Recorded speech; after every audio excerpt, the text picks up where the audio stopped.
Hei folkens, og velkommen tilbake til Reise-TV'en. Og velkommen til å bli med på en roadtrip på motorsykkel fra Canada til Key West.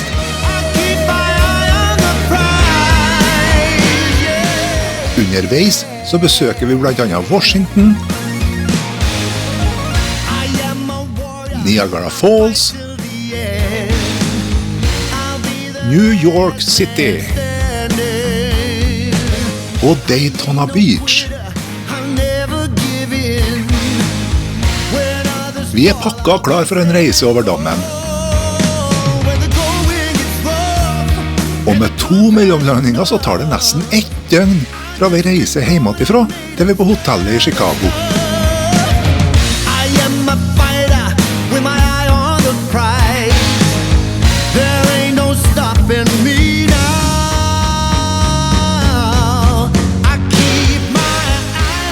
Chicago er kanskje mest kjent for sine mange skyskrapere, og utsikten fra Lake Michigan mot byen Skyline er rett og slett imponerende.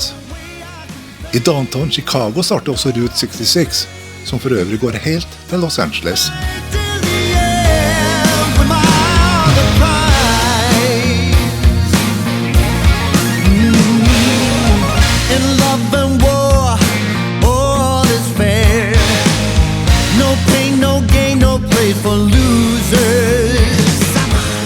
Det er mange som arrangerer båtturer som tar dem med på både Lake Michigan og Chicago River, som for øvrig går gjennom downtown Chicago.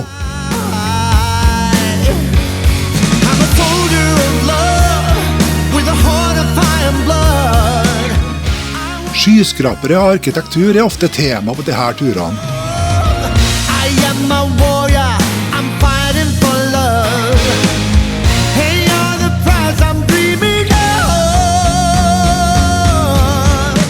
Så går turen til Harley-Davidson-museet i Milwaukee i delstaten Wisconsin. Hovedkontoret til Harley-Davidson ligger også i denne byen.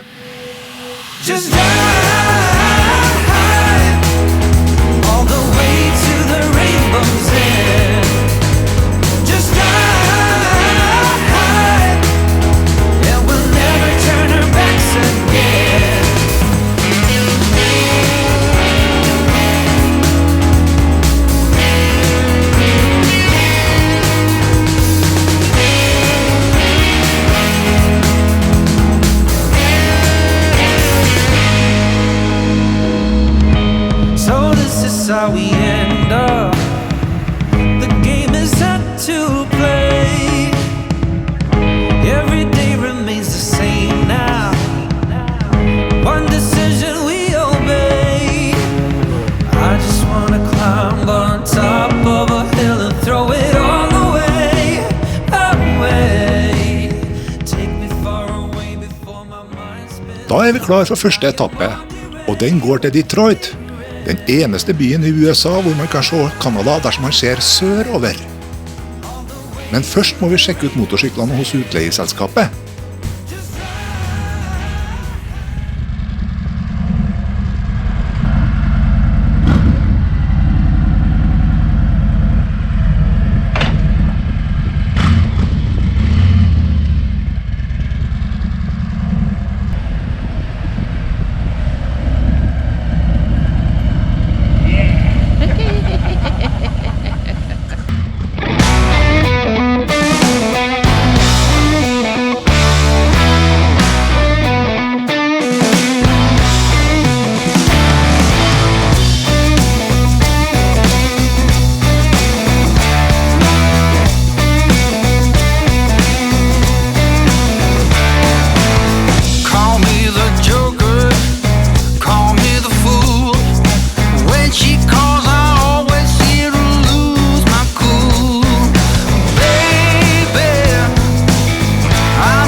Etter å ha tatt en runde til sentrum av Detroit, så kjørte vi over grensa til Canada for å overnatte der.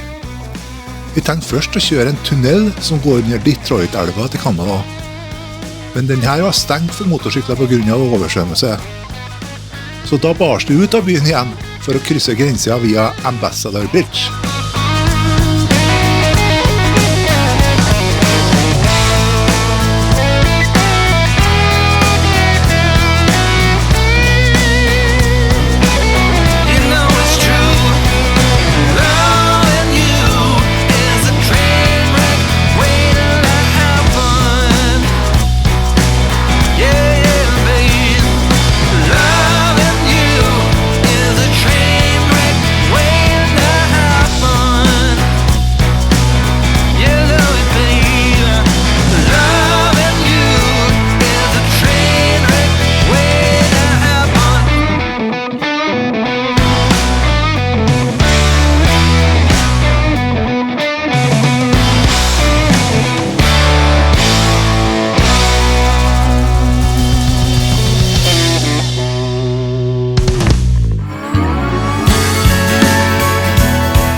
For en turist så er det ikke så stor forskjell på å reise i Canada kontra USA. Den største forskjellen er vel at her benytter man stort sett metersystemet i stedet for det amerikanske målesystemet. Det betyr kilometer i stedet for miles, liter i stedet for gallon og celsiusgrader i stedet for Fahrenheit.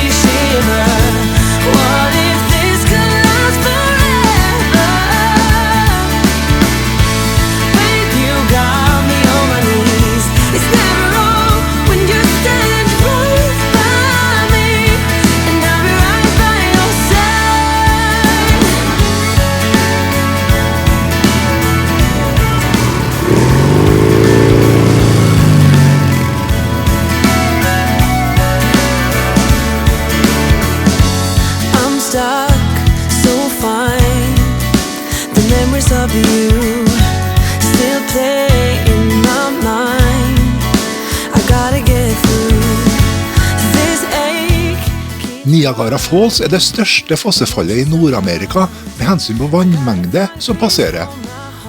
Det ligger på grensa mellom Canada og USA. Vi er verdt å beskue herligheten fra kanadisk side av Niagara-elven.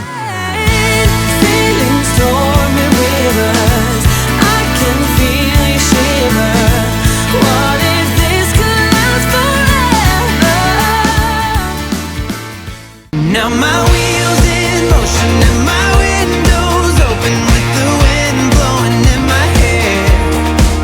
I'm driving down the highway, gonna do this my way. I can feel it in the air. Here I go.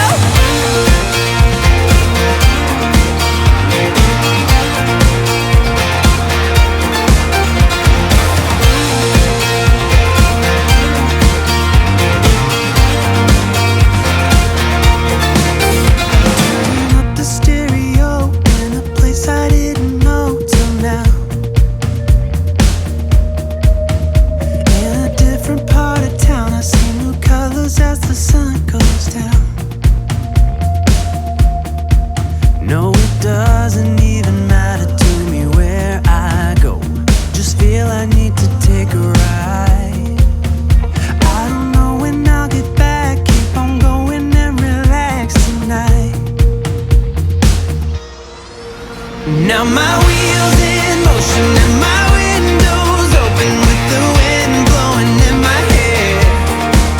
I'm driving down the highway, gonna do this my way. I can feel it in the air. Here I go.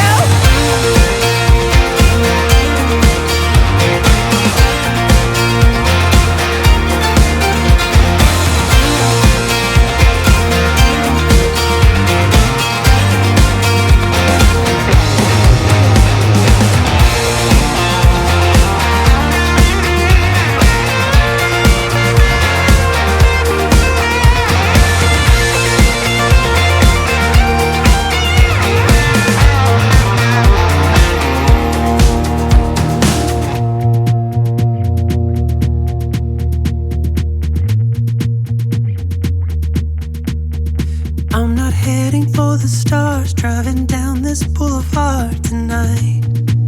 Yeah, playing Coldplay on repeat, watching people on the street as I go by. Now my wheels in motion and my windows open with the wind blowing in my hair. Å kjøre Harley på Manhattan en sommerdag kan vel oppsummeres med at det er varmt, og det så lukter det veldig mye kloakk og søppel. I tillegg så var GPS på motorsykkelen i dårlig humør på grunn av alle skyskraperne som blokkerte sikten mot satellittene.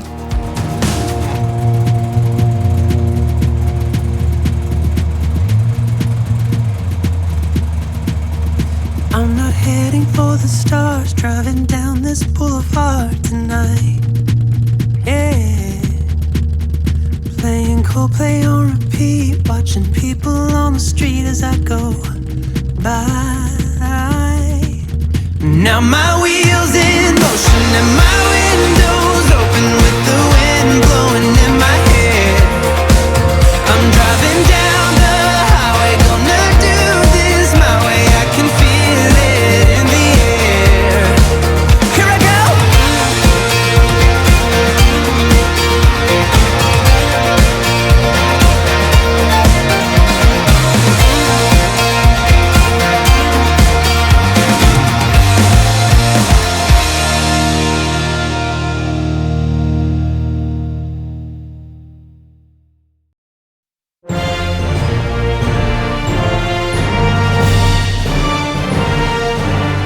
Vi sjekket inn på hotellet og dro deretter rett på tur med en av de mange sightseeingbussene som går i New York City.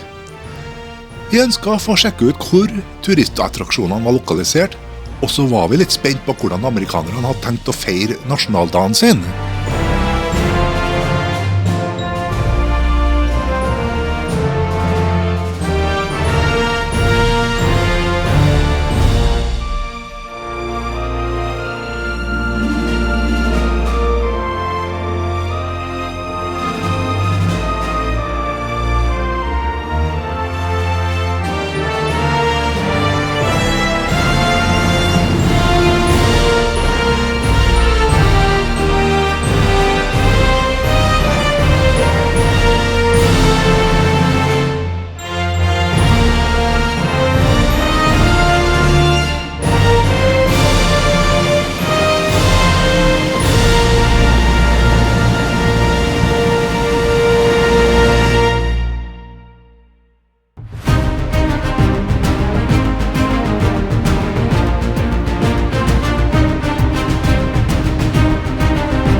Dagen derpå var vi atter en gang tidlig opp for å slippe unna den verste køen når vi skulle ut til Frihetsgudinnen på Liberty Island. Statuen har stått her siden 1886 og har etter hvert blitt et symbol på frihet og demokrati.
det klokka 10:05 om morgenen i New York.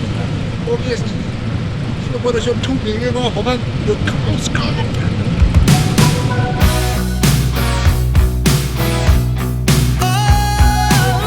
På Manhattan trafikken såpass tett på dag- og kveldstid at det liten vits å kjøre seg en tur for å se seg rundt akkurat da. Vi valgte derfor å stå opp klokka 4 om natta for å ta en runde i gatene før resten av byen våkna.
Dersom du kommer til New York City med båt, så må du seile under Verrazano Narrows Bridge for å komme til havna.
Her ble en ordentlig kjøredag. Vi var innom 5 forskjellige delstater denne dagen, nemlig New York, New Jersey, Delaware, Maryland og Pennsylvania.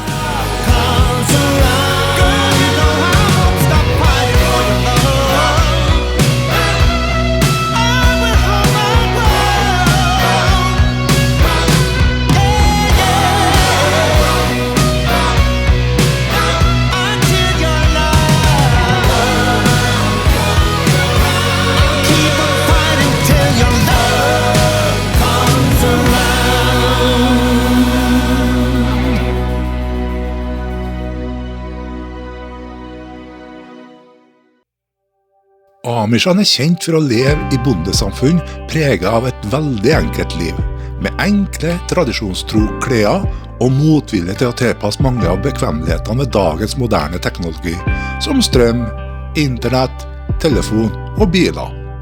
Når vi kjører rundt hos Amishene, så vi velstelte gårder med flotte blomsterbed og nyklipt gress.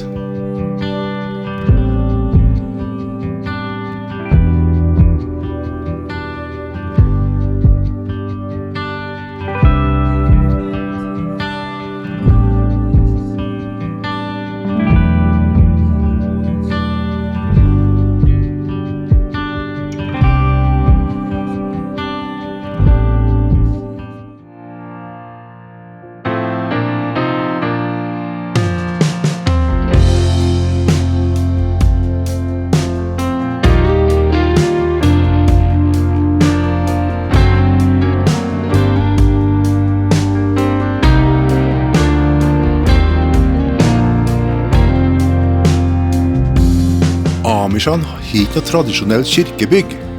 Derfor går arrangement av gudstjeneste på rundgang på de forskjellige bondegårdene i distriktet. Og da blir det mye hest og vogn på veiene på søndagene, for alle sammen er forpliktet til å møte opp på gudstjeneste.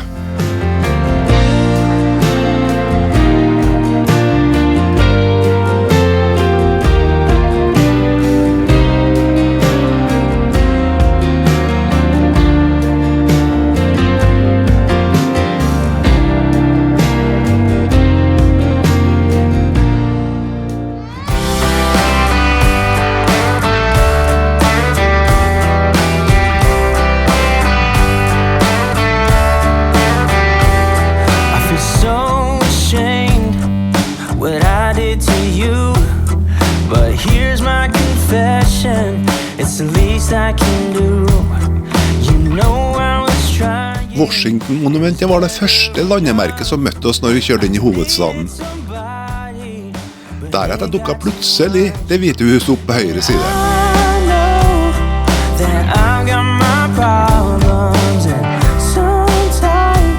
Vi parkerte på John F. Kennedys Memorial Center og tok bussen inn til sentrum.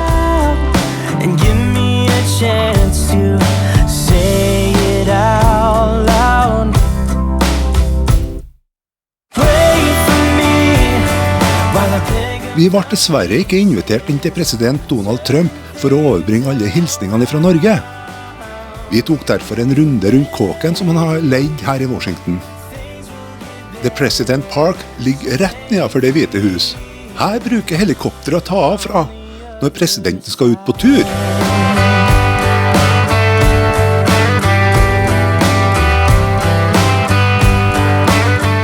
Nedenfor President Park ligger krigsminnesmerkene på rekke og rad. But I'm healing with time, and I can't lose, 'cause I got you by my side.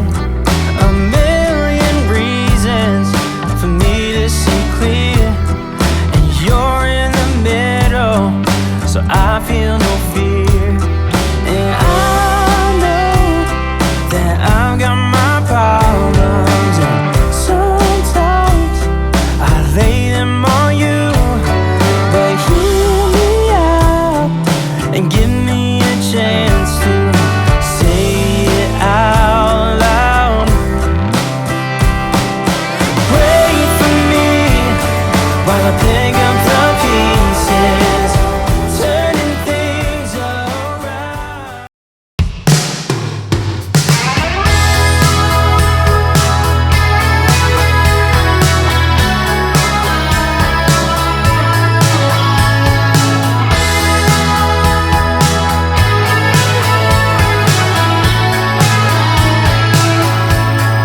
Someday you'll rise and come into a field of view, be visible to a few.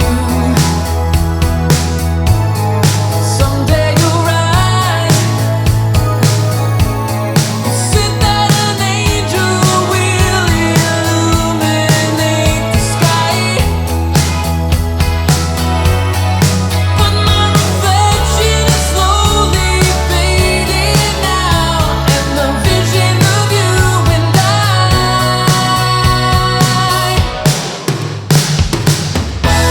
I'm missing every moment with you, and I'll be waiting here for you. I feel this is too good to be true, but times are changing. Trass i amerikanernes evne til å forstørre og glorifisere de historiske minnesmerkene, så var det veldig beskjedent format over fødestedet til USAs første president. Summer moved on, followed every trace, grasping every member of you. Summer moved on, you said you were sorry, but I know you had to leave. And maybe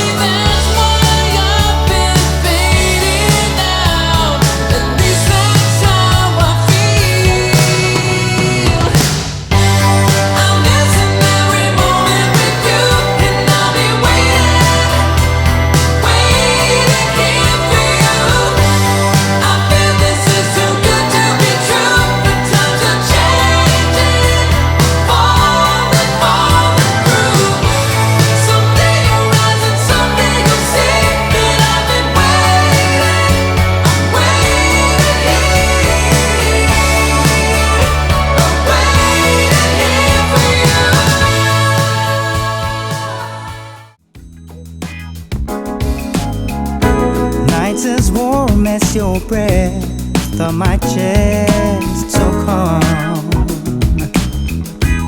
Now, baby, let the summer breeze carry us away.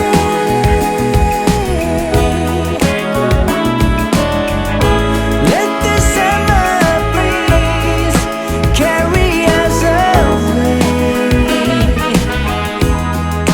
Baby, to a place where the sun always shines, or to silent lovers. 'Cause before you know it, the summer has gone.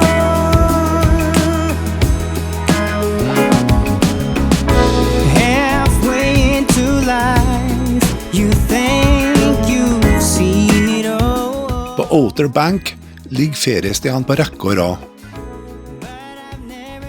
Her ligger også flystripa hvor brødrene Wright gjorde sine første flyturer for 120 år siden. I telegrammet som ble sendt ut dagen etterpå, refererer de til stedet Kitty Hawk, fordi at det var ikke noe sted som het Kill Devil Hills på den tida. Det har blitt utbygd som en feriedestinasjon utover 1900-tallet. Den første dagen så klarte de å fly sammenhengende i 1 minutt, men bare noen dager siden så klarte de å manøvrere flyet en hel sirkel. Året etter nådde de 5 minutter flytid, og deretter så fortsatte utviklingen gradvis. Som med så mange andre pionerer, så ble også en av brødrene Wright skadet under forsøkene på å sette nye rekorder. Men han overlevde. Carry us away. Baby, to a place where the sun always shines, or to silent lovers.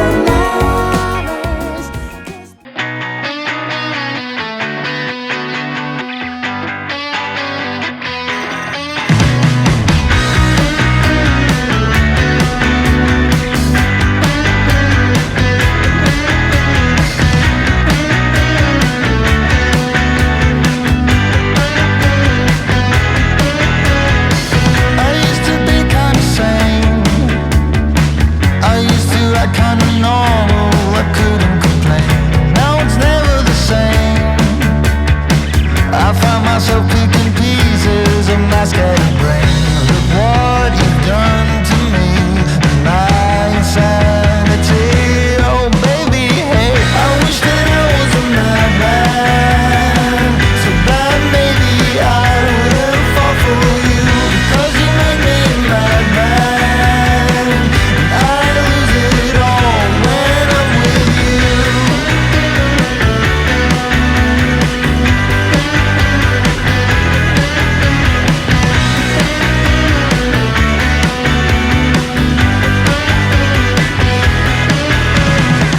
If I was only a fool, or if I was a man who could act kinda cool, maybe I could erase the moment you walked in and when I saw your face. 'Cause look what you have done to me, I'm losing it. I New Bern i Nord-Carolina laget apotekeren Caleb Bradham en drink som skulle lindre fordøyelsesproblemer som han kalte for Brad's drink. I 1898 ble denne drinken markedsført som Pepsi Cola. Ordet Pepsi ble utledet av det medisinske uttrykket dyspepsia, som betyr fordøyelsesproblem, og cola ble brukt på grunn av at smaken lignet på den tradisjonelle blandingen av koffein, vanilje, kanel, sitrusolje med mer som ble funnet opp 10 år tidligere. Don't know what you're doing. I don't know how you pull it off. I feel the world stop moving, and when I look at you, I'm lost. I wish that I was a madman, so that maybe I wouldn't fall for you, because you make me a madman. Sør-Carolina og Georgia består av mye kratt og skog. Selv om vi kjørte veldig nær kysten sørover, så vi ikke så mye til Atlanterhavet underveis. Det var derfor et par dager der vi stort sett hang på highwayen og prøvde å holde oss våken før vi kom til Florida.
Daytona International Speedway er en racerbane som er ca. 4 kilometer lang, og den rommer 168 000 tilskuere. NASCAR-serien blir blant annet avviklet her.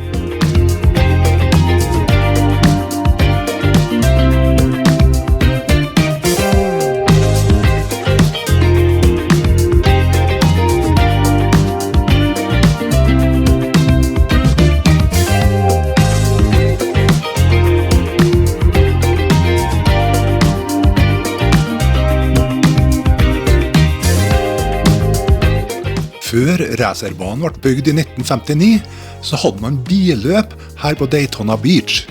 Det var mulig fordi sand er så hard og kompakt her.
From the boats, and they become unafraid.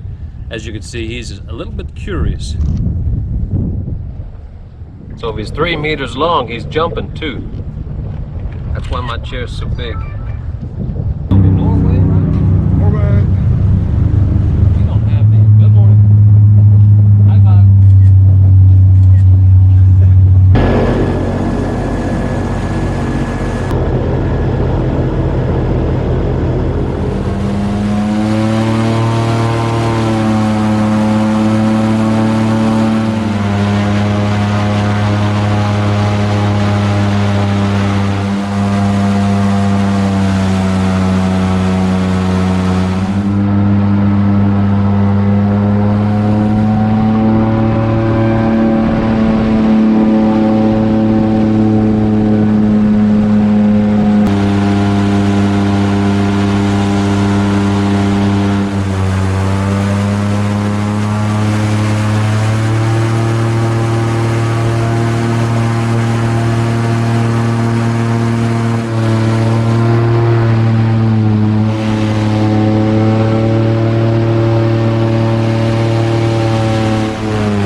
you wanna be free when you're standing on the edge of time? One word's all I need to relieve you of your rising greed. Don't you wanna be free when your life's turning upside down? Let me show you the way to go when all direction is lost. I cannot be all you need. I promise to be by your side, to help you set your mind at ease. For once I will not run and hide. I've said it time and time and again. If you want, I can be your friend. Don't you wanna be free to forget where your life should be? For once, stand up for what's right and be true to the ones you need. Don't you wanna be free and to never be afraid again? This time I will not let you go. I'll be your shelter from harm. I cannot be all you need. I promise to be by your side, to help you set your mind at ease. For once I will not run and hide. I've said it time and time and again. If you want, I can be your friend.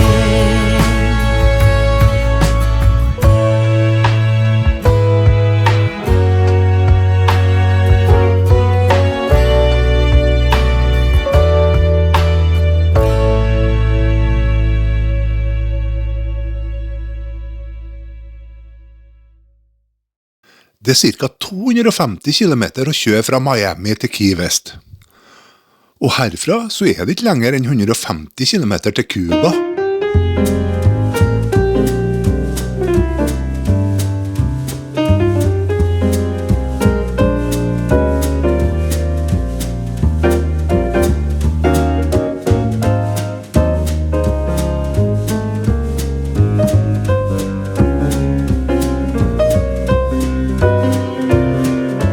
Mange hevder at hovedgata i Key West er verdens lengste gate. Duval Street går jo tross alt fra Mexicogolfen til Atlanterhavet. Dog skal det vel nevnes at gata er ca. 1,8 kilometer lang.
5330 kilometer, ja. Det er akkurat. Oi. Det har vært en lang tur.